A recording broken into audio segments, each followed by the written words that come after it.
Que tal, saúdos? Benvidos a unha segunda entrevista cos candidatos á presidencia da Xunta de Galicia nestas eleccións autonómicas. Hoxe temos con nós a Ana Pontón, candidata do Bloque Nacionalista Galego. Que tal, benvida, Ana? Pois encantada de poder estar aquí. Que hai en xogo nestas eleccións en Galicia?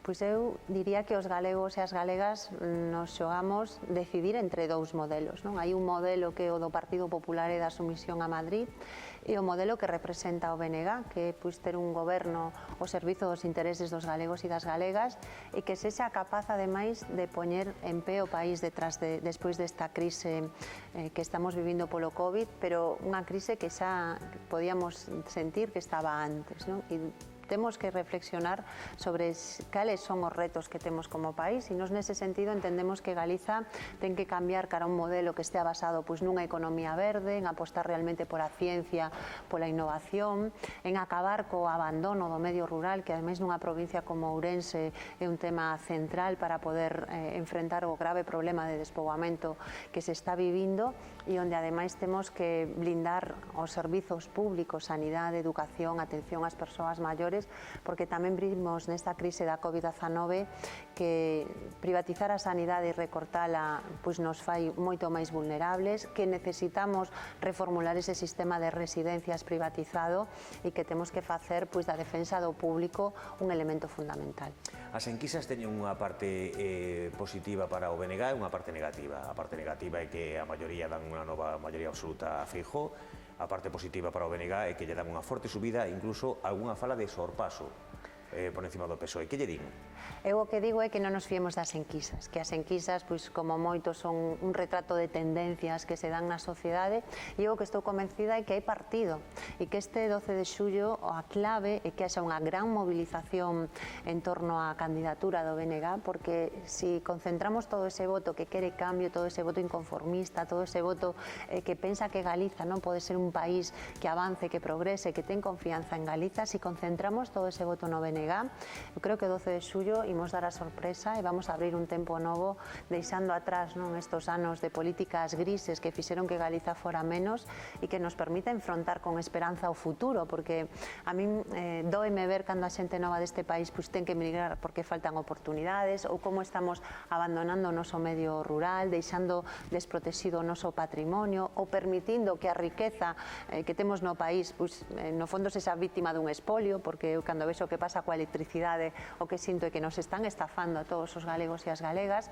e nós temos que construir unha alternativa de futuro e esa alternativa é posible. É certo tamén que hai un dato que penso que desbarata calquer previsión que podan facer as enquisas e é que 3 de cada 10 galegos e galegas non ten decidido o seu voto, porque que un 30% que ten decidido ir votar aínda non sepa en que opción vai depositar a súa confianza, o que nos di é que todo está aberto, que hai partido e que o importante é que haxa esa gran movilización a favor do cambio galego que representamos no BNG. Vendo os datos sanitarios que presenta Galicia nestes momentos, segue pensando que non era a data ideal o 12 de xullo para convocar as eleccións? Eu penso que ese ahora mismo é un debate que xa está superado. O día 12 de xullo temos unhas eleccións, nós estamos traballando para que haxa unha gran movilización ese día 12 de xullo, porque ademais eu creo que os cidadáns teñen que ser conscientes de que a decisión de como vai ser o futuro non nos la dá ningunha enquisa ni ningunha previsión, sino que van construir ese futuro co seu voto. E eu animo a que este 12 de xullo podamos facer historia, e faremos historia se Galiza ten por primeira vez a unha muller na presidencia e ademais unha presidencia do BNG que nos garantiza mans libres para defender este país. Nos este ano, a inicios de ano, vimos como un só deputado do BNG en Madrid conseguía poñer Galiza no mapa, conseguía que houbera avances para o noso país. Desde logo conseguimos con un deputado do BNG en Madrid nun mes máis que Feijóo en 11 anos, e o que digo é que canto seríamos capaces de facer e de construir se realmente tiveramos un goberno liderado polo BNG. Fai uns días houve eleccións municipais en Francia, un 40% de participación, máis ou menos. Preocúpalle unha alta abstención nestas eleccións? Pois ten que preocuparnos a todos e a todas, porque canto máis persoas participen no futuro, na definición do futuro de Galiza, máis legitimidade vai ter o goberno. Creo que unha baixa participación sería un mal comenzo para enfrentar unha situación como a que temos por diante. Cal é a valoración que fai da xestión da Xunta de Galicia durante a crise sanitaria?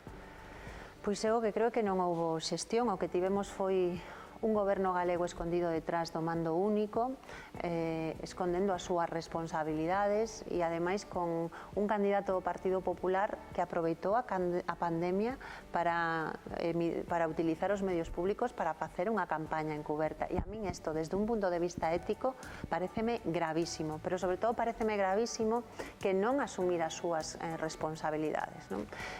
Hoxe mesmo tiven a ocasión de estar reunida con familiares de persoas que tiñan aos seus seres queridos nunha residencia precisamente aquí en Ourense, e é descorazonador e desgarrador algunhas das experiencias que contan. Eu penso que cando vemos como case a metade dos falecementos pola COVID se produciron nas residencias de maiores, hai que preguntarse que fallou, e está claro que fallaron os protocolos, que fallou que non houve anticipación e que fallou que non se protexeu ben as nosas persoas maiores. E eu digo isto non para sacar réditos electorais nin políticos, sino porque me parece que como seguimos nunha pandemia e como sabemos que ese é un punto débil, recoñecer os erros é a única maneira de evitar que se volvan repetir no futuro.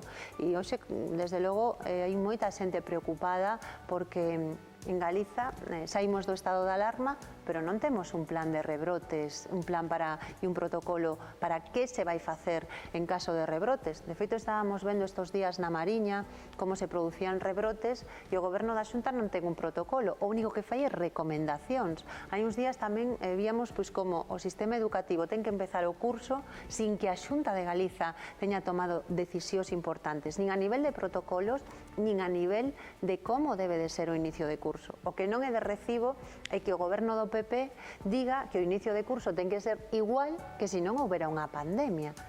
Habrá que reducir profesorado, habrá que ter protocolos claros, habrá que ter material para protexer o alumnado e o profesorado e non residenciar eso nas familias ou nos propios centros. Desde logo, eu creo que vimos a un goberno que intentou eludir as súas responsabilidades e que o sigue facendo a día de hoxe. E Galiza non necesita un goberno escapista, necesita un goberno que realmente vaya a poñerse ao frente do país nun momento no que se necesita que as institucións estén do lado da xente e, sobre todo, ter visión de futuro.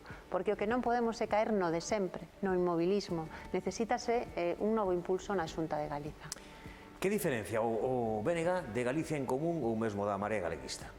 Bueno, non somos un proxecto nacionalista, é dicir, temos a nosa causa de ser en Galiza, temos as máis libres para defender os nosos intereses e penso que ao longo destes tempos se viu que o Bloque é a alternativa para todas as persoas que queren un proxecto pensado desde o país e que ademais mire polos intereses das maiorías sociais.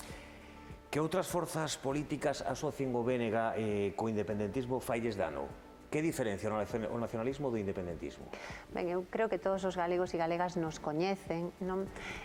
Mais ben o que me dá a sensación de que como non teñen nada que criticarnos, intentan coller ese tipo de argumentos a ver se enganan os galegos e as galegas. Eu estou moi tranquila cando recibo ese tipo de ataques porque a xente deste país coñécenos, levamos moito tempo aquí. O BNG é unha forza que ten a súa razón de ser en Galiza, na defensa dos nosos sectores productivos, na defensa dun futuro mellor para este país. Eu sempre digo que o nacionalismo é o inconformismo de ver como unha terra rica como a que temos en Galiza e con enormes potencialidades está indo cara atrás. E o balanzo destos 11 anos de Feijóo é demoledor. Pensa que os grandes retos que temos como país, a crise demográfica, cada vez vai a máis. A crise industrial xa existía antes da COVID e cada vez se agudiza máis. A crise dos servizos públicos, o que nos ofrece o PP son seguir desmantelando a sanidade, porque é curioso, ainda mo decía estes días unha persoa coa que me encontrei pola rúa que estaba escandalizada de como tiña que ir a unha cita para ver un problema de alerxias e o que lle estaban ofrecendo era unha cita telefónica. E este é o modelo que está intentando implantar o Partido Popular e o candidato do PP, que xa nos dixo no medio desta pandemia que o futuro era a telemedicina. E eu pregúntome como é ese modelo, que cando unha persoa cando está enferma, en vez de que atenda o seu médico de cabeceira, ten que chamar por teléfono. Eu, desde logo, non quero esa sanidade. Eu quero defender unha sanidade presencial onde acabemos coa precariedade destos anos e poñamos un reforzo ao personal, porque, ademais, creo que se algo nos demostrou a crise do COVID é que temos que fortalecer a sanidade pública e, desde logo, acabar con esa precariedade que está facendo que se deteriore cada vez máis. En eses problemas que detecta, que solucións propón o BNG? Pois mira, nos temos, por exemplo, no ámbito sanitario o compromiso de que é necesario recuperar a dignidade dos traballadores e traballadoras da sanidade. Nos tivemos, e a mesa aquí en Verín, un exemplo de como se defende unha sanidade pública e como se defende a dignidade da xente, que foi pois todo o movimento de Verín non se pecha.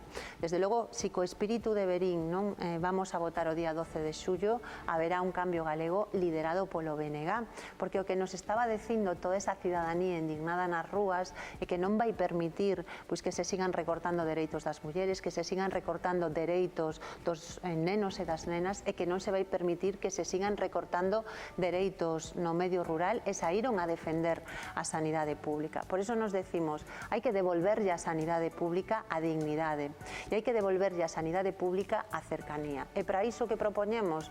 Pois propoñemos, por exemplo, que nos 100 primeiros días poñamos en marcha un plan de reforzo de atención primaria, porque é necesario poñer máis medios e máis recursos. A mesa agora sabemos que a atención primaria é a punta de lanza na loita contra o COVID, que para acabar coa precariedade no Sergas sigue habendo 6.000 prazas vacantes e temos que traballar para eliminar esas taxas de reposición que impiden que se poda estabilizar a todo ese personal e, sobre todo, temos que traballar para que a atención á sanidade pública se libere de recortes e de privatizacións. E aquí, por exemplo, estamos en Ourense, pois temos un hospital que necesita máis medios.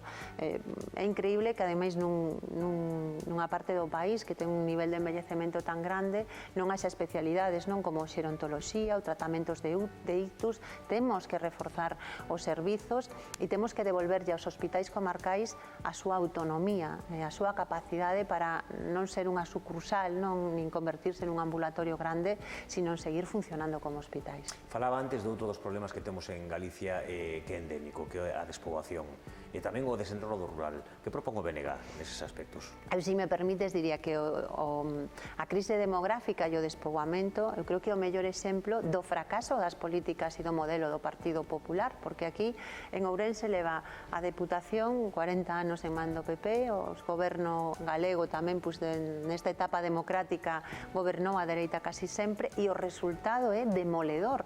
E ademais demoledor porque Ourense ten un enorme potencial. Temos capacidade no sector vitivinícola, temos capacidade no sector agrario, ten ademais un patrimonio cultural inmenso e ten xente traballadora. Que lle falta? Que haxa confianza no país, que se vexa que é necesario desenvolver unha estrutura industrial en torno á produción agraria e potenciar a produción local de alimentos, que se poña en valor ese inmenso patrimonio cultural e que se faga deso tamén un elemento de desenvolvemento local, ou que se siga apostando porque toda esa capacidade de innovación que tivo o sector vitivinícola a dimensionemos e apoyemos, porque está claro que se pode ter aínda moita máis capacidade para avanzar nese ámbito. Sería sinxelo un entendemento con outras forzas de esquerdas? É posible un... Penso que a día de hoxe ningún galego ou ningunha galega dubida que se o próximo 12 de xullo a Partido Popular non ten maioría absoluta, o día 13 nos sentaremos para traballar e conformar un goberno que poña fin a esta década de decadencia a que nos está conducindo o Partido Popular. Eu, desde logo, aspiro a liderar ese goberno porque creo que o cambio que necesita Galiza é un cambio no que poñamos no centro os intereses do noso país e que haxa un goberno que confíe no enorme potencial que temos no país e, desde logo, se eu o día 13 teño a posibilidade de liderar ese goberno, o primeiro que farei será chamar as outras forzas políticas para que canto antes nos poñamos mans á obra a traballar. A crise económica aínda non chegou con toda a forza a Galicia.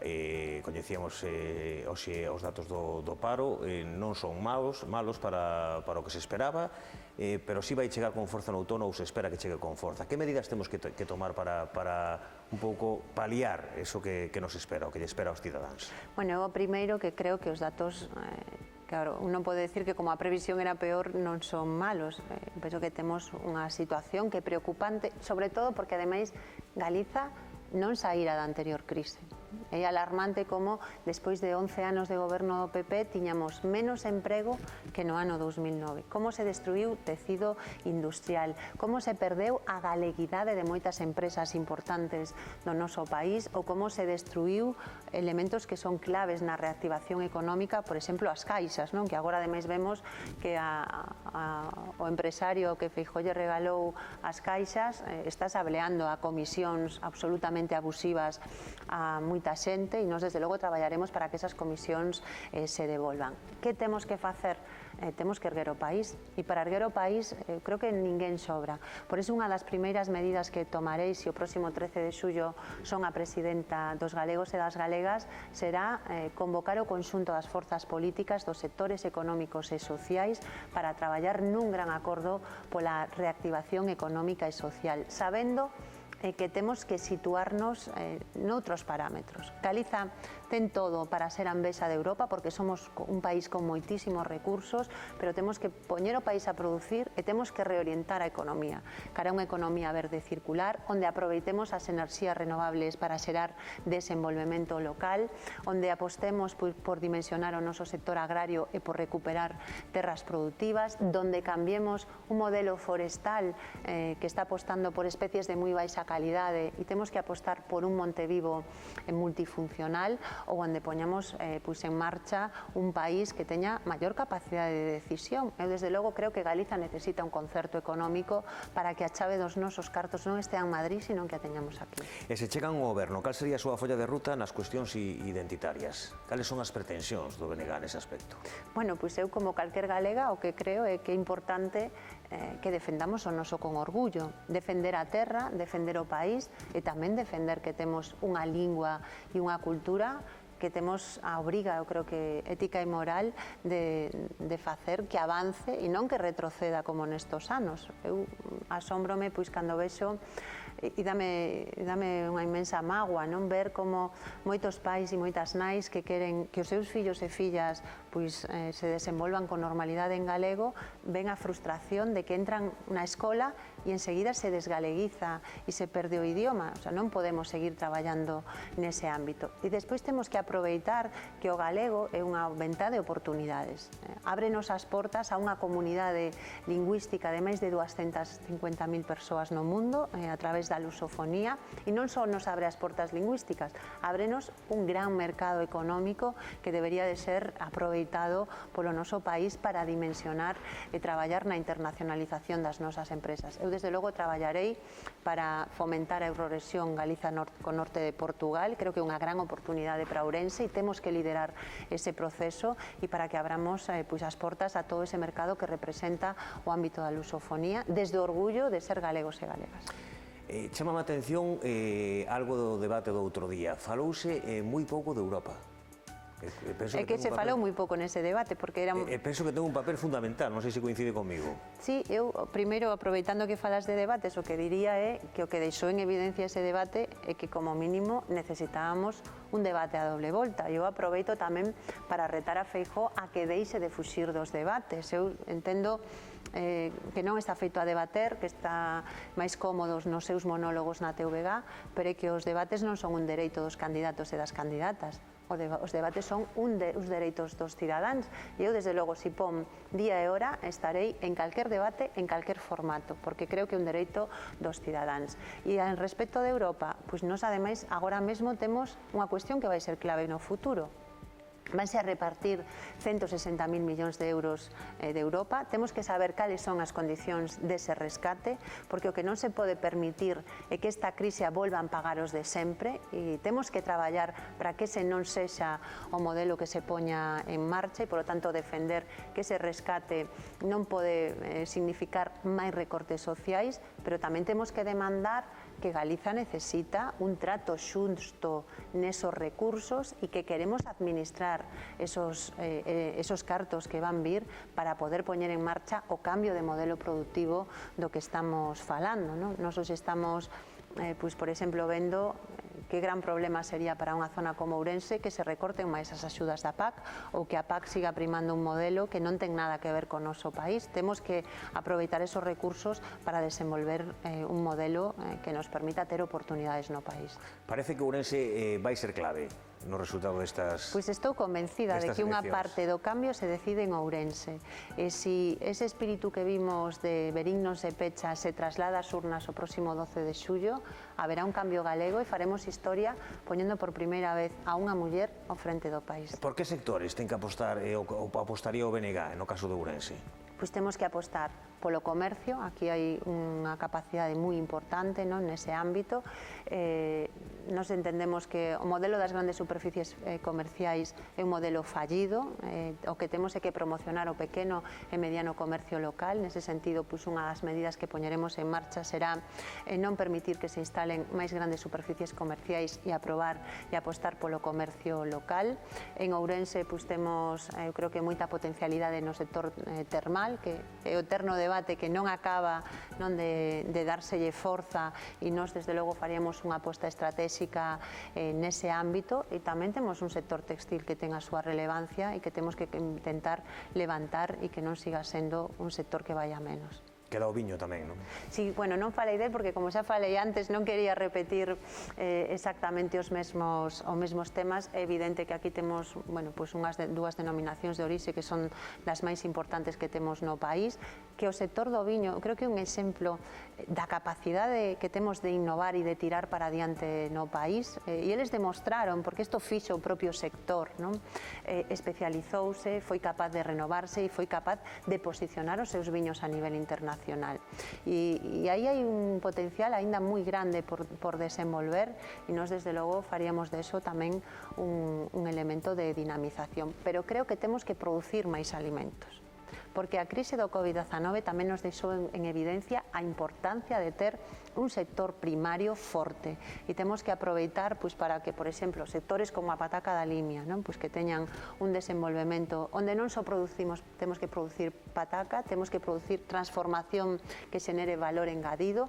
De aí a importancia de apostar pola innovación e de aproveitar as sinerxias que podemos ter coa universidade a hora de potenciar e diversificar esos sectores nos que temos unha enorme capacidade, pero durante todo este tempo o que viviron foron o abandono dun goberno que non confía no país e que non ten ningún proxecto, non? Aquí o que nos vendeu o Partido Popular é fume, non? Eu lembro cando o PP vendía unha fábrica, non? Que se iba a instalar aquí de coches eléctricos. Seguimos agardando por ela. E o que non pode ser é que a gran aposta do Partido Popular polo desenvolvemento de Ourense sexa un aquapark, que está ben que haxa un aquapark, pero ese non é un modelo que poda desenvolver un país. Desde logo necesitamos unha Xunta de Galiza que teña compromiso con Ourense, e ese é o compromiso que temos desde o BNG. Decíame antes de comenzar a entrevista que tiña moi boas sensacións no que está vivindo de campaña, non? Sí, está sendo moi emocionante, porque eu ademais pensaba que esta iba a ser unha campaña donde a participación nos actos iba a ser moi difícil, non? Porque sabemos, bueno, pois que temos que ter moita precaución e temos que manter as distancias físicas. Nós desde logo estamos facendo unha campaña moi segura, non? E con todas as medidas de precaución, extremándoas ao máximo en todos os actos que facemos. E eu que me sinto desbordada da ilusión que estamos xerando ao noso redor, e vexo moitísimas persoas que nos están dicindo que van ir votar cunha inmensa ilusión o próximo 12 de xullo polo BNG.